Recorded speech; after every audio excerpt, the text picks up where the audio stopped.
Am I Alone? Written by Silver Inkwell.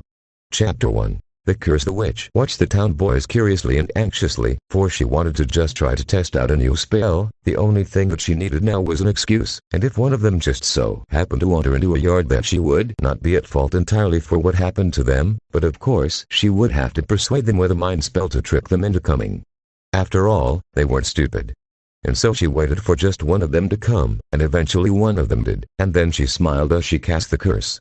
Suddenly the boy started to change and transform. Suddenly his skin started to turn black and his limbs started to break and crack and stretch abnormally.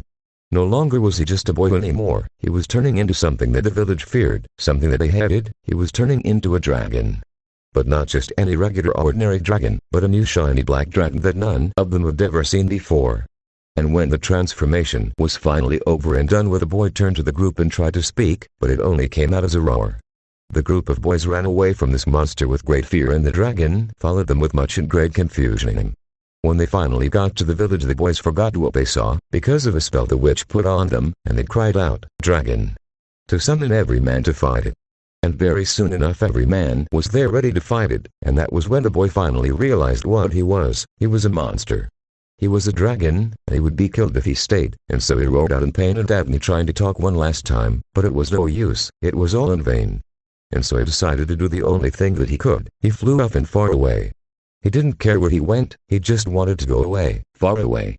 And he knew that he had to stay that way for a very long time, but as to how long exactly he didn't know, but slowly enough the years passed by for him. 5 to be exact, when the events of the story start to take place. And so it was that 5 years after the exact date of his exile that he found himself in that very dark cold cave, and he still had hope and faith in his heart, but what he did not have was a friend. And so that was why, to his great shock and surprise, that it just so happened that a tiny little purple dragon entered his cave, and he knew then that he might not truly really be alone now. But of course, he didn't know what kind of adventure that this tiny little dragon would bring to him. If he did, then he might have acted very differently instead, but he would still go along because they were brothers in blood. If you guys are enjoying this story, please give it a like, comment your thoughts, give me a follow, and share this story with your friends, and I hope you all enjoyed the show, and see you all next time.